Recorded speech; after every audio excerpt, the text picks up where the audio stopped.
Assalamualaikum, bertemu lagi dengan Ibu di pelajaran farmakognosi. Nah, hari ini kita akan membahas tentang budidaya tanaman obat. Jadi, simak baik-baik video ini ya.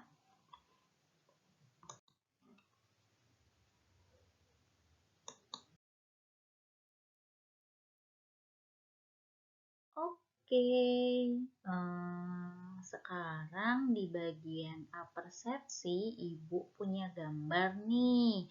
Ada gambar berbagai macam tanaman-tanaman yang bermanfaat sebagai obat atau bisa juga dimanfaatkan sebagai bumbu-bumbu untuk bumbu-bumbu dapur. Nah, rencananya di pembelajaran kita hari ini, kita akan membahas tentang budidaya tanaman obat. Nah, ada yang tahu nggak apa itu tanaman obat? Oke, untuk selanjutnya kita akan belajar ya. Nah, sebelum memulai pembelajaran, Ibu punya motivasi nih. Motivasinya adalah jangan malas untuk belajar, karena ilmu adalah harta yang bisa kita bawa kemana saja tanpa membebani kita.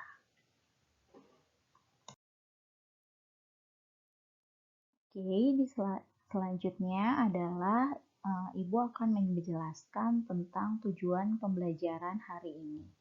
Yang pertama itu, peserta didik mampu menganalisis tahap-tahap budidaya tanaman obat. Yang kedua itu, peserta didik mampu membandingkan tanaman liar dengan tanaman budidaya. Yang ketiga, peserta didik mampu merencanakan budidaya tanaman obat. Dan yang keempat adalah peserta didik mampu merancang budidaya tanaman obat. Nanti kalian bisa nih merancang sendiri mau budidaya tanaman obat apa sih. Kita rencananya mau buat toga di depan kelas kita masing-masing. Jadi nanti kalian udah harus nentuin nih tanaman apa aja yang mau kalian tanam. Nah, setelah itu kita mulai masuk ke pembelajaran. Oke, Ibu punya 4 buah gambar. Gambar pertama, gambar kedua, ketiga, dan keempat. Nah, kira-kira kalian bisa tahu nggak apa sih gambar pertama sampai keempat ini maksudnya apa?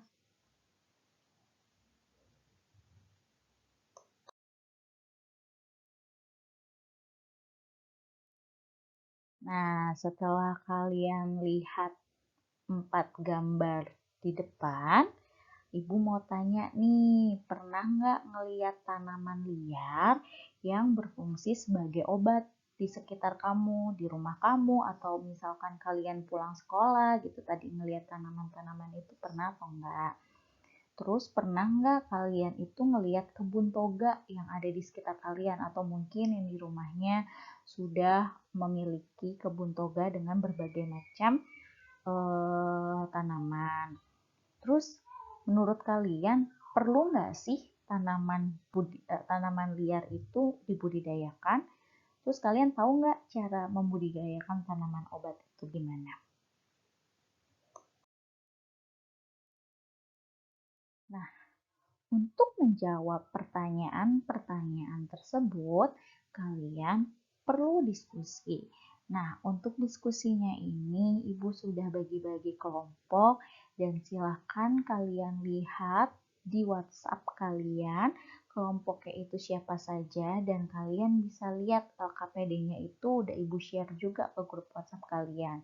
Nah, untuk mencari materinya kalian boleh searching atau kalian bisa buka Padlet Ibu juga. Di situ ada materi-materinya, modul-modulnya udah Ibu share di situ. Oke?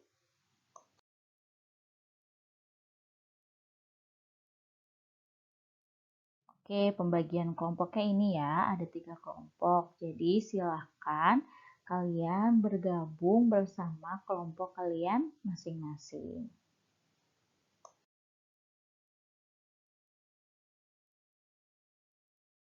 Oke, baik nih. LKPD-nya tuh bisa diunduh di Padlet Ibu. Jadi kalian nanti buka Padlet Ibu. Linknya sudah Ibu share di WhatsApp grup kalian. Nanti di sini kalian bisa melihat LKPD-nya, kalian bisa kerjakan. Terus kalian bisa cari pembahasannya di materi ajar. Nah, kalau kalian mau cari tahu nih gimana budidaya tanaman obat itu, kalian bisa buka video-video ini.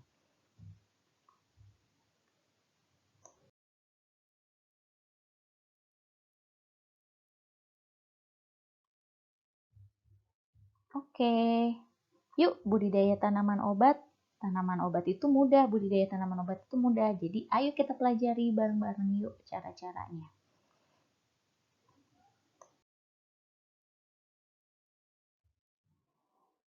Kebanyakan tanaman obat itu tumbuh secara liar. Akibatnya mereka sulit diperoleh pada saat dibutuhkan.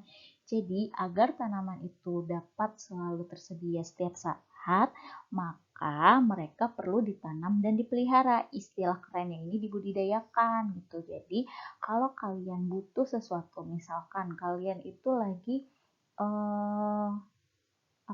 lagi butuh sirih nih buat antibakteri. Misalkan kalian lagi sakit gigi, kalian mau kumur-kumur pakai air sirih.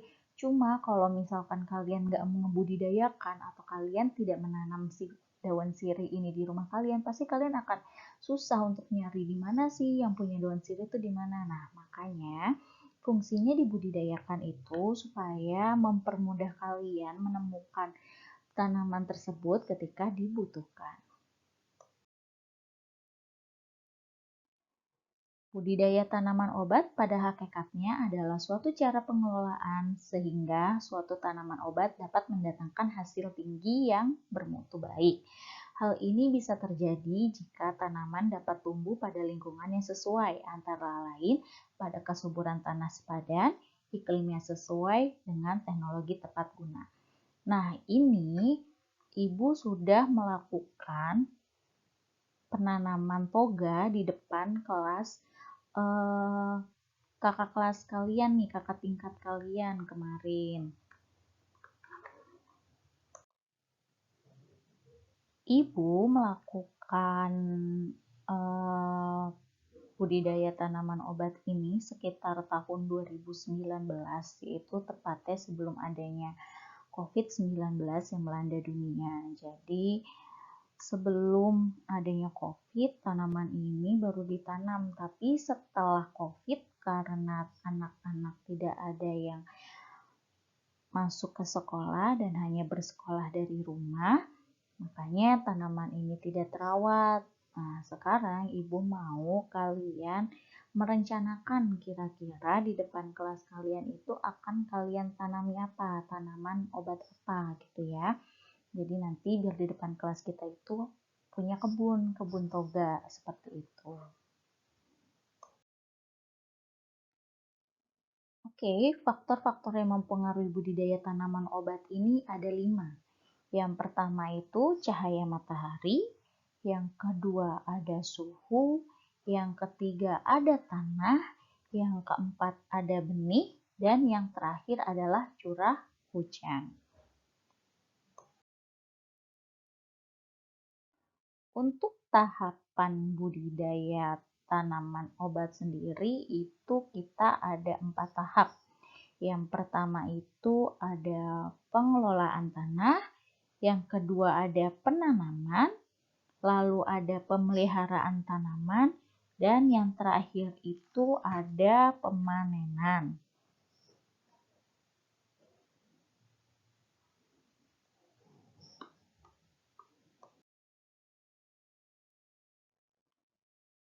Ini penampakan kebun toga SMK 1 Sukanagara sebelum terjadinya COVID. Jadi waktu itu disiapkan satu lahan kosong yang fungsinya itu untuk ditanami tanaman-tanaman toga. Nih, kebun toga, tanaman obat keluarga SMKN 1 Sukanagara. Nah, kita masuk ke materi pengelolaan tanah.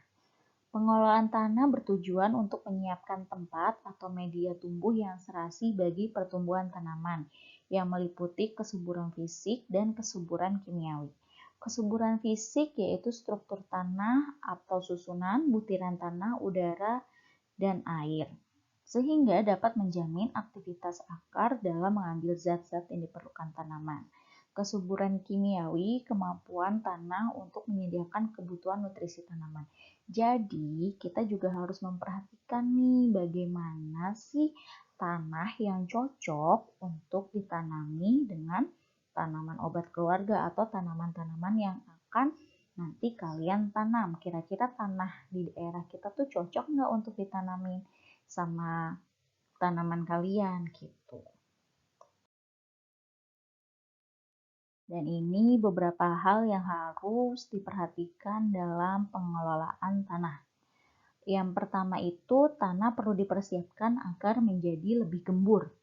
Aliran airnya baik dan bebas dari tanaman atau benda pengganggu.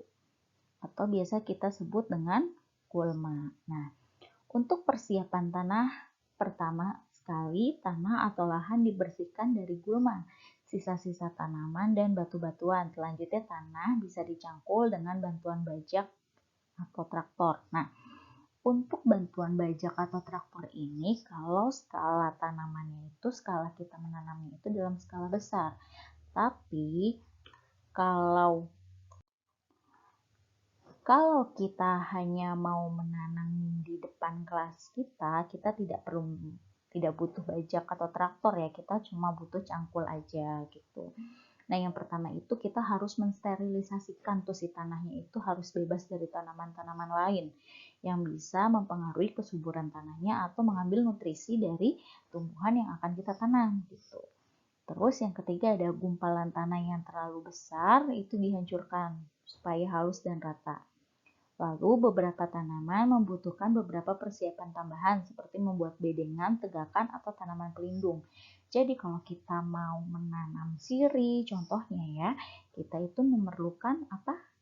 Tegakan ya atau kayu. Biar kenapa? Karena sirih itu tanaman yang merambat, jadi nggak bisa kita biarin begitu aja. Kecuali kalau misalkan kita tuh cuma nanam jahe, kunyit, lengkuas, kencur, nah itu kita perlu yang namanya bedengan gitu.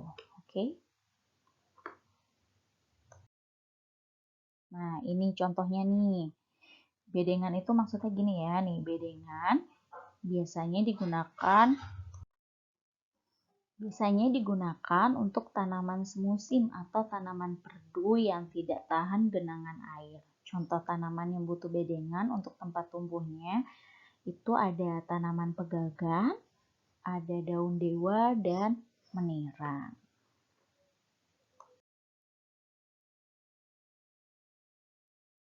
Nah, ini yang tadi Ibu bilang ya, kalau misalkan sirih itu dia butuh yang namanya tempat untuk merambat, jadi dia butuh tegakan. Nah, selain sirih ternyata ada lada juga yang butuh tambatan ya, karena dia tanaman merambat.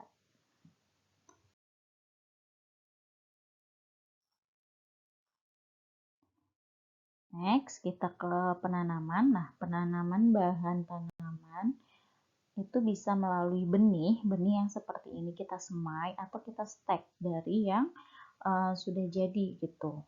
Disemaikan dulu, baru kemudian diadakan pemindahan tanaman ke lahan yang telah disediakan atau telah disiapkan, atau kita bisa di stek. Jadi nanti ada dua cara, ada vegetatif, ada generatif. Pembibitan atau perbanyak tanaman nih. Ibu bilang tadi ada vegetatif, ada generatif. Kalau vegetatif ini pembibitannya dilakukan dengan beberapa cara yaitu tunas, stek, dan cangkok. Contohnya itu ada kapulaga, ini kapulaga contoh gambarnya.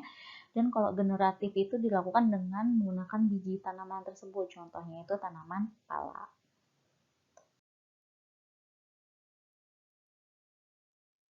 Nah, di sini ada cara kalian untuk menyetek atau tadi ya.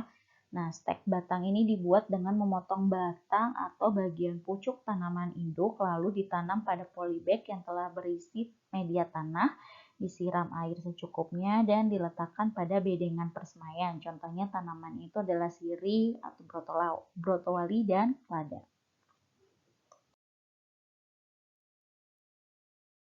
Nah, ini apa nih? Kalian pernah lihat nggak nih? Tumbuhan yang berasal dari rimpang seperti kunyit, jahe, temulawak, dan kencur biasanya diperbanyak dengan stek rimpang atau rizom. Rimpang atau akar dipotong menjadi beberapa bagian. Potongan rimpang atau akar lalu ditunaskan dengan menggunakan media jerami. Rimpang yang telah bertunas dapat ditanam di lapangan. Jadi kalau mau nanam tanaman obat yang berasal dari rimpang ini, kita harus menumbuhkan dulu tunasnya. Jadi kalau tunasnya sudah tumbuh, baru kita bisa pindah ya ke tanah gitu. Untuk pemeliharaan tanaman, ini ada beberapa cara nih. Bibit yang mudah layu perlu adanya penyesuaian waktu tanamnya, sehingga tidak mendapat sinar matahari berlebihan. Misalnya tanaman tempuyung, hendaknya dilakukan pada sore hari dan diberi naungan sementara. Penyiangan yang intensif untuk menekan populasi gulma, misalnya pada tanaman Mentha arvensis, penimbunan dan penggemburan dilakukan agar memperbaiki sifat tempat tumbuh. Perbaikan saluran drainase untuk mencegah terjadinya genangan atau kelebihan air yang dapat mengganggu pertumbuhan tanaman. Penanaman mulsa jerami untuk mengurangi evaporasi atau penguapan air tanah, misalnya pada tanaman jahe atau Zingiber officinale. Pemberian mulsa jerami dapat menaikkan hasil sebesar 35%. Nah, lanjutannya ini ada pemangkasan bunga. Jadi ini dalam pemeliharaan tanaman kita juga perlu pemangkasan bunga akan mencegah penggunaan energi yang berlebih sehingga kandungan bahan berkhasiat sebagai sumber energi tidak berkurang. Pada tanaman Dioscorea composite, kandungan glikosida diosgenin dapat bertambah dengan dilakukannya pemangkasan bunga. Selanjutnya ada pemangkasan pucuk batang akan menstimulir percabangan sehingga dapat menambah daun yang tumbuh serta kandungan alkaloida dalam akarnya itu bertambah. Misalnya tanaman kumis kucing. Lalu ada juga pemupukan nitrogen dapat meningkatkan kandungan alkaloida dalam akar pule pendak. Nah, untuk pemungutan hasil panen ini berbeda-beda dari rimpang sampai rimpang, bunga, biji, daun, buah, dan kulit itu berbeda-beda. Contohnya nih, misalkan kalau rizom itu, dia itu dipanennya itu pada saat bagian tanaman di atas tunasnya itu menua atau menguning. Jadi kalau misalkan yang di atas sudah kuning, berarti dia udah waktunya untuk dipanen. Tapi kalau bunga itu dipetik selagi kuncup. Contohnya tuh bunga cengkeh, jangan dia mekar. Kalau mekar itu udah beda lagi nanti zat berkhasiat yang ada di dalamnya.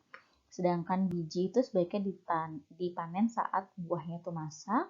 Kalau daun itu dipanen sewaktu fotosintesisnya maksimal, yaitu sebelum pembentukan buah. Jadi selama dia belum bentuk buah, itu masih hasil maksimal untuk kita manen si daun. Kalau buah itu dipetik menjelang masak, ya. Sedangkan kalau kulit itu diambil waktu dia bertunas.